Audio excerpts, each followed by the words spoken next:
사실은 첫 수술을 성공하려면 아무래도 이제 뭐 CT나 이런 걸 찍어 보면은 코 안에 이제 다른 재료가 들어가 있고 재수술을 들어가서 보면은 본인은 이제 실리콘인 줄 알고 있었는데 다른 보형물이 들어가 있는 경우도 꽤 있고.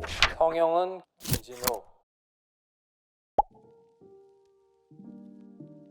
첫 수술이라고 하면은 사실 내가 아는 정보도 좀 부족할 수밖에 없고 처음이니까 아무래도 잘 모르는 것도 많기 때문에 아무래도 상담이 제일 중요할 것 같아요. 상담이라는 게 사실 어떻게 보면은 그냥 의뢰 수술 전에 거쳐야 되는 거라고 생각할 수도 있지만 상담 통해서 또 꽤 많은 우리가 대화를 통해서 내가 원하는 것도 이제 전달을 하고 예를 들면 그게 가능한지 아니면 그게 좀 어려운 조건인 건지 그런 것도 이제 본인이 정보를 얻을 수 있고 여러 가지 대화 속에서 내가 원하는 방향을 또 찾을 수도 있는 거고 그렇기 때문에 사실은 첫 수술을 성공하려면 아무래도 충분한 상담, 내가 원하는 방향성을 찾는 게 굉장히 중요하다고 저는 생각을 해요. 첫 수술 때 본인이 주도적으로 수술을 결정을 못 하셨던 경우가 꽤 많아요. 상담해 보면은 특히 이제 예전에 몇 년 전에 보면은 본인이 무슨 재료를 썼는지도 기억을 잘 못 하시고 상담 시간이 일단 굉장히 짧았다고 기억을 하고 계시고 그러니까 코 수술의 경우에는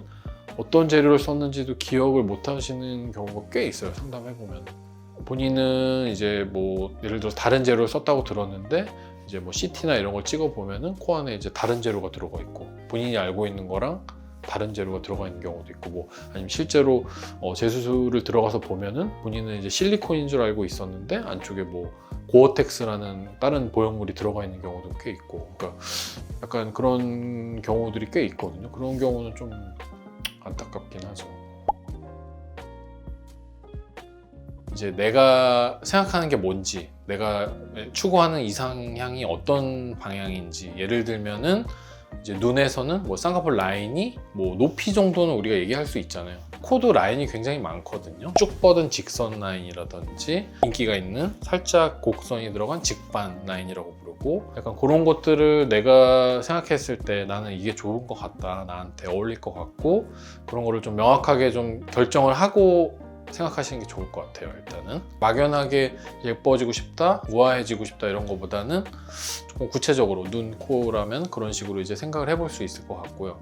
또 한 가지는 이제 환자분들이 이제 막상 얘기를 하다 보면은 저 생각이 안 나서 내가 물어보고 싶은 속 안에 있는 질문들을 다 토해내지 못하고 가시는 분들도 있다고 하더라고요. 미리 그런 것들을 질문 리스트로 만들어 보는 것도 사실은 이제 그것도 제가 이제 입장을 바꿔 생각해 보면 환자분 입장에서는 이게 막 적어서 오면은 뭔가 나 괜히 약간 오버하는 것 같고 좀 뭐 이렇게까지 좀 의사가 보기에 나 좀 이상하게 보는 거 아니야 이렇게 생각할 수 있거든요. 이거 너무 자세하게 이렇게 공부해 오는 거 아니야? 약간 그렇게 생각할 수도 있고 근데 사실 그런 거보다는 그렇게 준비해 오시는 게 저희 입장에서도 훨씬 이제 빠르게 우리가 질문 응답을 통해서 원하는 정보를 드릴 수도 있는 거고 그 다음에 또 한 가지 말씀드리면은 내가 마음에 든다 그런 예시 사진 후기라든지 뭐 연예인도 좋고 내가 예쁘다고 대신에 이제 무조건 다 연예인 예쁜 사진만 가져오면 안 되고 뭔가 그 안에 공통점은 좀 있으면 좋을 것 같아요. 그러니까 뭐 코라면은 뭐 비슷한 라인의 연예인들 코가 있다든지 그 다음에 내가 싫은 거 나 이렇게 되긴 너무 싫다 이런 것들도 가지고 오면 좋죠. 예시 사진 같은 거. 오히려 이렇게만은 하지 말아주세요 사진도 도움이 그렇죠. 훨씬 도움이 될 수가 있죠. 코 같은 경우에는 저는 이제 제가 환자분들한테도 항상 이 면봉을 쓰거든요. 그러니까 예를 들면은 이 환자분 코가 얼마나 늘어날 수 있는지를 이런 식으로 당겨봐요. 이런 식으로. 그것을 해서 이 콧구멍 안에 면봉을 넣은 다음에 이런 식으로 늘려보거든요. 그러면서 이제 원하는 라인을 뭐 이렇게 잡아주는 거죠. 이 정도 코끝이 뭐 이 정도 높아질 수 있겠다. 이게 조금 아픈데 이런 식으로 그래서 이게 어느 정도 좀 늘어나줘야지 피부가 그만큼 늘어나니까 눈 같은 경우에는 혹시 쌍액 상태 아세요? 모르세요? 쌍꺼풀 쌍꺼풀 테이프라는 게 있어요. 그러니까 쌍꺼풀이 없는 사람들이 여기다 이제 테이프를 붙여가지고 아니면 쌍꺼풀 풀 같은 걸 눈에 피부에 붙여서 쌍꺼풀을 이제 만들어주는 거 하루 가겠죠. 이제 쌍꺼풀 액이랑 쌍꺼풀 테이프를 쓰시는 여성분들은 본인이 쌍꺼풀 라인을 잡을 줄 아세요. 거울 보면서. 그래야지 이제 내가 테이프를 만드니까. 그래서 그거를 예를 들어서 거울을 보면서 이쑤시개로 이렇게 잡아보는 거죠. 쌍꺼풀 라인을. 그래서 거울 보면서 이렇게 잡아보는데 이게 라인이 또 잘 나오는 눈이 있고 피부가 두꺼우신 분들은 이게 살짝만 그려도 금방 없어져요. 그런 분들은 이제 조금 피부가 두껍기 때문에 아무래도 이제 수술 방법에 있어서도 조금 이제 예를 들면 절개를 해야 된다든지 그럴 가능성이 좀 높아지겠죠. 그 구분이 되나요? 잘 모르겠던데 저는. 어려워요. 네. 사진으로. 네, 그래서 사실 우리 맛집 찾을 때도 이게 리뷰 많이 보잖아요. 네이버 리뷰 같은 거 보는데 구분 안 갈 때 너무 많거든요, 저도. 오히려 이제 리뷰 보고 갔다가 약간 낭패 본 적도 꽤 있고, 사실 그렇죠. 맛집이라고 갔는데 뭐 별로 맛도 없고, 그래서 너무 어려운 것 같아요. 생각해봤는데 이걸 어떻게 가릴 수 있을까? 저는 항상 말씀드리는 게 전후를 보라고 말씀드려요. 사진 전후. 우리가 before and after라고 그러잖아요. 보통 후기 사진 보시는 분들이 이렇게 애프터만 보는 경우가 굉장히 많은 것 같더라고요. 근데 저는 항상 before and after를 보는 게 굉장히 중요한, 전후를 보는 게 중요한 게 일단 전에 어느 정도 상태였는데 후가 이렇게 된 건지 그거를 항상 보는 게 중요하다고 생각하거든요. 근데 보면은 대부분 이제 후만 보고 오시는 분들이 굉장히 많더라고요. 그래서 네네네. 네. 전의 상태가 어느 정도 상태였는데 이렇게 됐다. 그 변화 차이를 보는 것이 저는 중요하다고 생각하거든요. 단순히 후만 보는 것보다는. 그러니까 예를 들어서 뭐 코가 진짜 낮았던 분이 뭐 엄청 높아지거나, 물론 그런 경우 있을 수 있겠지만 대개는 어느 정도 본인이 갖고 있는 조건에 따라서 어느 정도 이제 가능성, 포텐셜이 좀 있으신 분들, 코가 좀 어느 정도 있던 분들이 조금 더 높아지고 이런 경우가 대다수라고 저는 생각을 하기 때문에 그런 전후 차이를 항상 보는 거가 굉장히 좋은 것 같아요. 중요하기도 하고. 성형외과 전문의인지를 확인하는 것도 굉장히 중요하다고 생각을 하고요. 네. 왜냐면은 뭐 물론 성형외과 전문의가 아니더라도 뭐 성형수술 다 잘 하실 수 있고 할 수 있지만, 그런 성형외과 트레이닝 과정을 거치면서 여러 가지를 다 이제 보고, 특히 해부학적인 것도 배우고, 그런 교육을 4년이라는 기간 동안 받은 게, 사실 4년이라는 시간이 짧진 않잖아요. 그렇기 때문에 뭐 잘 됐을 때야 다 좋지만 이게 잘못됐을 때, 뭐 부작용이 생긴다든지 했을 때 그런 대처에 있어서 아무래도 조금 더 트레이닝 받은 의사 선생님들이 조금 더 능숙하게 굉장히 많은 다양한 옵션으로 그거를 처리할 수 있지 않을까, 일단 그런 생각이 좀 있고요. 그 다음에는 집도한 의사가 치료까지 다 보는지, 치료까지 다 직접 봐주시는지, 상담, 수술, 치료를 본인이 어쨌든 직간접적으로라도 이게 관여를 하시는지, 그런 것들도 질문하시면 좋을 것 같고요. 많이 들어본 얘기인데. 그렇죠. 그렇죠.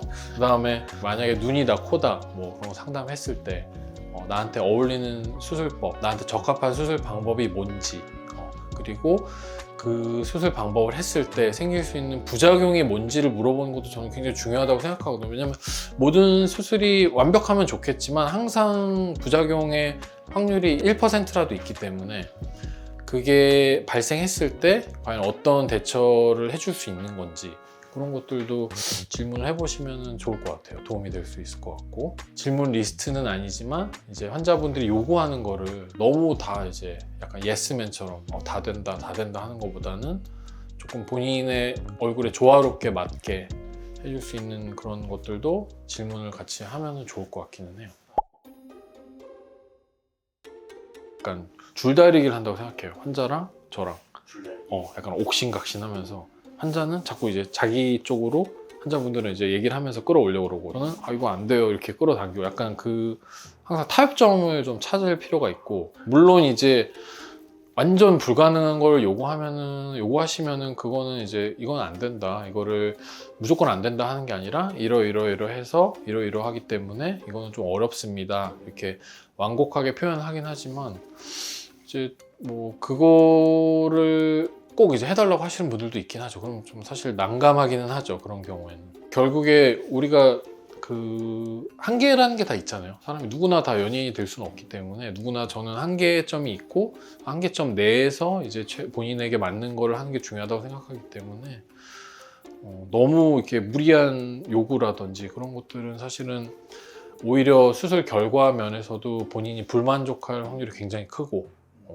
그래서 그런 기대치라고 그럴까요? 수술에 대한 기대치? 그런 것들이 어느 정도 결과와 좀 맞아 떨어져야지 본인의 만족감이 훨씬 높고 불만도 안 생길 것 같아서, 그거는 조금 저는 그렇게 막 타협을 하지는 않는 것 같아요. 제 생각에는 그래도 내가 이렇게 큰 결심을 하고 큰 돈을 들여서 수술을 하는데 이 정도 결과가 나와야 되지 않을까? 뭐 이렇게 말씀하시는 분들도 있고요. 아니면 오히려 이제 뭐 이렇게 생각하실 수도 있죠. 환자 입장에서는 너 실력이 그거밖에 안 돼? 약간 이렇게 생각하실 수도 있고 그건 뭐 제가 속을 알 수는 없지만 이제 그런 분들은 뭐 제가 죄송합니다 하고 그냥 잘 하시는 대로 가시면 될 것 같습니다. 그런 경우도 은근히 꽤 있어요. 근데 저는 그냥 다 말씀을 드려요. 솔직하게 이게 왜 필요할 수 있고 이게 왜 필요한지 아니면은 이게 왜 굳이 필요 없다 이거를 설명을 좀 드려요. 물론 이제 뭐 완전히 다 설명하기에는 시간이 좀 부족할 수는 있으니까 충분히 납득될 정도까지만 해서 설명을 드려. 제가 그러니까 제 생각에서는 근데 이게 사실은 또 어떻게 보면 병원마다 또 선생님들마다 의견이 좀 다를 수는 있잖아요, 그죠? 그러니까 선호도가 있을 거예요, 의사들도. 난 이거 선호한다. 아니면은 난 이거 한번 써봤는데 내가 좀 안 좋은 기억이 있어서 나 이거 불호다. 호불호가 있기 때문에 뭐 저는 그거는 제 입장에서 제 경험을 토대로 이제 충분히 납득을 좀 설명을 드리는 편인 것 같아요.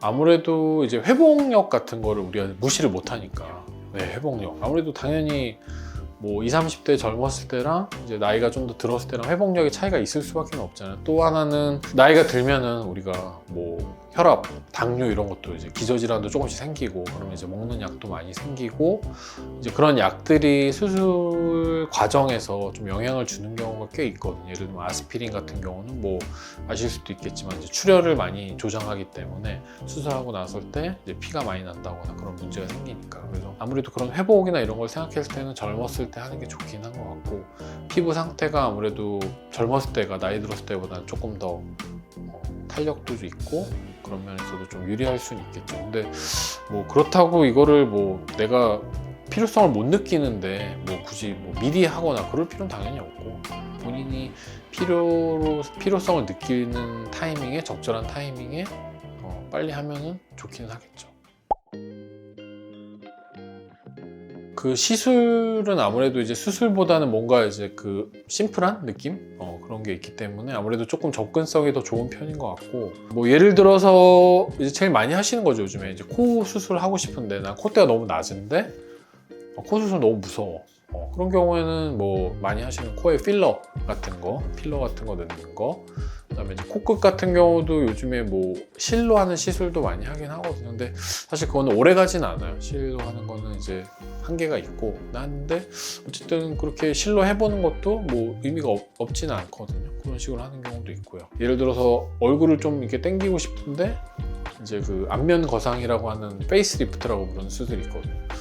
그거는 좀 약간 너무 부담스러우신 분들은 뭐 가볍게 실리프팅도 요즘에 많이 하시고 아니면은 뭐 워낙 유명한 뭐 울세라, 써마지 이런 레이저 리프팅 같은 거 그런 것도 워낙에 많이 하는 편이고요. 원장님 경우에는 수술을 원하시는지 시술을 원하시는지? 저는 그것도 이제 환자분이랑 대화를 통해서 이게 이분이 수술을 할 아직 마음의 준비가 안 돼 있다. 그런 경우에는 시술로도 어느 정도 그분한테 이제 효과를 줄 수 있으면은 그것도 그 자체도 의미가 있으니까. 원장님은 진짜 무조건 환자분 맞춰서 진행하시네요. 그러려고 노력을 하는 편이긴 한 것 같아요.